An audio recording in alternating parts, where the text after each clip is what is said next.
وہاں پر یہ تقریباً عمل جاری رہا، کوئی 15 سے 20 منٹ میں ایمبولینس کے لیے جو ہے کالز کرتا رہا، اور وہ زخمی جو ہیں وہ روڈ پر تڑپتے رہے ایمبولینس کے انتظار میں۔ مجھے لگ رہا تھا کہ یہ شہر اقتدار نہیں ہے، یہ کوئی دور دراز کا کوئی دیہات ہے، کوئی گاؤں ہے جہاں پر ایمبولینس سروس میرے خیال میں تو وہاں پر بھی ہونی چاہیے۔ ایمرجنسی سہولیات تو ہر انسان کا حق ہے، لیکن کہا جا سکتا ہے کہ دور دراز کے کسی گاؤں دیہات میں شاید یہ سروسز موجود نہیں ہیں، اور لیکن یہ دور دراز کا گاؤں دیہات نہیں تھا، یہ شہر اقتدار تھا، اور اس کی سب سے مصروف ترین شاہراہ اسلام آباد ایکسپریس وے پہ یہ حادثہ پیش آیا۔ اس کے بعد میں نے 15 کی ایمرجنسی سروس کو بھی اویل کرنا چاہا، کیونکہ ان کے موٹر سائیکل بھی وہاں پر موجود تھے، تو میں نے سوچا کہ وہ وہاں سے موٹر سائیکل بھی ریکور کریں گے، اور وہ ان کی موجودگی میں وہ جو ہے شاید کوئی ایمبولینس کا انتظام بھی کر سکیں۔ تو تقریباً لگ بھگ میں نے 1:50 کے آس پاس جو ہے 15 پہ کال کی اور ان کو اس سارے واقعے سے متعلق بتایا۔ اس کے 6 یا 7 منٹ کے بعد مجھے نوٹ کرنے کی بات ہے، 6-7 منٹ کے بعد مجھے ان کے جو اس ایریا کی پولیس کی طرف سے مجھے کانٹیکٹ کیا گیا اور مجھے بتایا گیا کہ وہ لوگ آ رہے ہیں۔ اسی اثنا میں اتنا انتظار کرنے کے بعد ان کو تڑپتا ہوا دیکھ کر جو اور بھی لوگ تھے، مجھ سے بھی ہم سے رہا نہیں گیا، اور جس بس نے ان کو ٹکر ماری تھی اس بس کے میں جو بچے سوار تھے، اسکول بس تھی، وہ اسکول کے جو بچے سوار تھے وہ دوسری بس کے ذریعے ان کو اسکول یا گھر جہاں بھی وہ جا رہے تھے ان کو منتقل کیا گیا، اور اس بس میں ان زخمیوں کو ہسپتال لے جایا گیا۔ آپ نے اکثر سنا ہوگا کہ سندھ میں، پنجاب میں دور دراز کے جو گاؤں دیہات ہیں وہاں پر زخمیوں کو کبھی چارپائیوں پہ اٹھا کے لے جایا جا رہا ہے، کبھی گدا گاڑی پر، لیکن یہ شہر اقتدار میں بھی حالات اس سے کچھ الگ نہیں ہیں۔ شہر اقتدار میں بھی وہ جن کی ہڈیاں ڈیمیج ہو گئی تھی، وہ جو زخمی تھے، ان کو اس بس میں شفٹ کیا گیا اور اس بس کے ذریعے سے ان کو ہسپتال منتقل کیا گیا۔ پھر اس کے بعد میں نے پولیس کو کال کی کہ میں نے زخمیوں کو وہاں سے شفٹ کر دیا ہے اور اب میں جا رہا ہوں، لیکن پولیس نے کہا کہ ہمارے آنے تک آپ وہاں پر انتظار کریں۔ میں نے انتظار کیا تو جو 15 کی کال سے لے کر پولیس کے سین آف انسیڈنٹ پر پہنچنے کا دورانیہ جو تھا وہ 20 منٹ تھا، اور شاید میرے خیال میں جو پولیس اسٹیشن ہے، جو نیئرسٹ پولیس اسٹیشن تھا، وہ وہاں سے جسٹ 1 کلومیٹر کی دوری پر تھا اور مین روڈ پر تھا، یعنی کہ اسلام آباد ایکسپریس وے پر کھنہ پل کے مقام پر پولیس اسٹیشن ہے، اور ضیاء مسجد کے مقام پر یہ حادثہ ہوا ہے۔ اگر وہاں سے گاڑی نکالی جائے تو 2 سے 3 منٹ کے اندر گاڑی وہاں پہنچ سکتی ہے، لیکن پولیس نے ایک ایسے موٹر سائیکل پہ جو گشت پارٹی تھی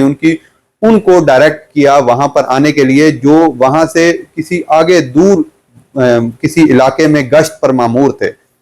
وہاں سے ان کو آتے ہوئے تقریباً 15 منٹ کا ٹائم لگا۔ یہ ہے پولیس کی طرف سے کی جانے والی سستی۔ اور دوسری طرف اگر بات کی جائے ریسکیو 1122 کی انتظامیہ کی، تو ہم نے آئے روز سوشل میڈیا پر یہ ویڈیوز دیکھی ہیں کہ ہمارے ریسکیو کا ادارہ جو ہے وہ بہت اچھا ہے، ریسکیو کے ادارے نے جو عوام کے لیے بڑی سہولیات فراہم کی ہوئی ہیں۔ کوئی اعتراض نہیں ہے مجھے اس بات سے کہ ریسکیو 1122 ڈیفینیٹلی ایک اچھا انیشیٹو ہے، بہت اچھا ادارہ ہے، اور اس طرح کے ادارے جو ہیں وہ ملک کے لیے بہت ضروری ہیں، لیکن یہاں پر انتظامی امور پہ ایک سوال اٹھتا ہے کہ اگر یہ جو 20-25 منٹ کی غفلت تھی، اس غفلت کی وجہ سے اگر ایک انسانی جان ضائع ہو جائے تو اس کا ذمہ دار کون ہوگا؟ یہ 1122 کے جو آپریٹر صاحب تھے جنہوں نے کال ریسیو کی، انہوں نے وہ کال کیوں نہیں پاس کی؟ اور اگر جو زونل آفس کا انہوں نے مجھے نمبر دیا، وہ ایک ایمرجنسی سروس کے زونل آفس کا نمبر تھا، جسے ہمہ وقت تیار رہنا چاہیے،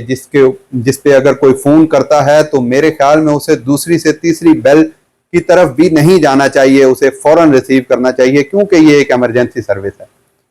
لیکن میرے متعدد بار کال کرنے کے باوجود وہاں سے کسی نے کال ریسیو نہیں کی اور نہ ہی 1122 نے مجھ سے دوبارہ رابطہ کرنے کی کوشش کی۔ اس واقعے کے تقریباً 1 گھنٹے کے بعد میں نے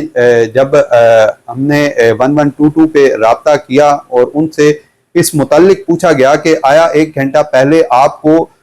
کوئی کال موصول ہوئی تھی اس کے زخمیوں کو ریکور کرنے کے حوالے سے، تو انہوں نے بتایا کہ جی بالکل کال ریکارڈ میں موجود ہے اور کال موصول ہوئی تھی۔ تو ہم نے پوچھا کہ اس کال پر آپ نے کیا ایکشن لیا؟ تو اس کا جواب دینے سے وہ آپریٹر قاصر تھا، وہ کہہ رہے تھے کہ میں چیک کر کے بتاتا ہوں، ایمبولینس گئی ہوگی یا چلی جائے گی یا ابھی جانے والی ہے یا ریکور کر لیا ہوگا یا ریکور کر لیا ہے، میں یہ چیک کرتا ہوں۔ مطلب یہ کہ 1 گھنٹہ گزر جانے کے باوجود بھی ایک ایمرجنسی کال کے رسپانس پر 1122 نے کچھ نہیں کیا۔ تو یہ ایک بہت بڑا سوال ہے ایک ایسے ادارے پر جو کہ صرف اور صرف ایمرجنسی کے لیے بنایا گیا تھا۔ تو ہمارے ان سے آپ سے بات کرنے کا یہ مقصد ہے کہ یہ سوال کیا جائے انتظامیہ سے، اسلام آباد کی انتظامیہ سے، ریسکیو 1122 کی انتظامیہ سے اور پولیس کے اعلیٰ افسران سے کہ یہ ایمرجنسی رسپانس آیا کہ درست تھا؟ پولیس کا 20 منٹ کے بعد سین آف انسیڈنٹ پہ پہنچنا کیا یہ درست تھا؟ ریسکیو 1122 کا 1 گھنٹے بعد بھی کوئی موقف دینے سے قاصر ہونا کیا یہ درست تھا؟ اور اگر یہ درست نہیں تھا تو اس پر ایکشن کون لے گا؟ کس نے ان کو اس پر جو ہے وہ پابند کرنا ہے کہ اگر کوئی ایمرجنسی کال آتی ہے تو کتنے منٹ میں انہوں نے رسپانس کرنا ہے، کتنے منٹ میں ایمبولینس جو ہے وہ اپنے زونل آفس سے نکل جانی چاہیے، کتنے منٹ میں وہ ریکور وہاں سے مریض ہو جانا چاہیے، اور اگر اس غفلت کی وجہ سے کوئی انسانی جان ضائع ہوتی ہے تو اس کا ذمہ دار کون ہوگا؟ میرے خیال میں جو اس کے جس آپریٹر نے یہ فون سنا تھا ان کو اور جو زونل آفس پر عملہ موجود تھا جنہوں نے کال ریسیو کرنے کی بھی زحمت نہیں کی، ان کو فوری طور پر معطل کر دینا چاہیے۔ وہ اس ایمرجنسی سروس میں کام کرنے کے قابل ہی نہیں ہیں۔ ایمرجنسی سروس جو ہے وہ جوائن کرنے کا مقصد آرام کرنا نہیں ہوتا، یہ جو ڈیوٹی ہے یہ صرف اور صرف خانہ پوری نہیں ہے، یہ عوام کی سروس ہے، اور سروس سے کیا مراد ہوتا ہے یہ ان کو بتانا چاہیے کہ سروس کیا ہوتی ہے اور سروس میں کیا چیزیں شامل ہیں۔ اس کے ساتھ ہی آپ کا میزبان سرفراز گوندل آپ سے اجازت چاہتا ہے۔ اللہ نگہبان۔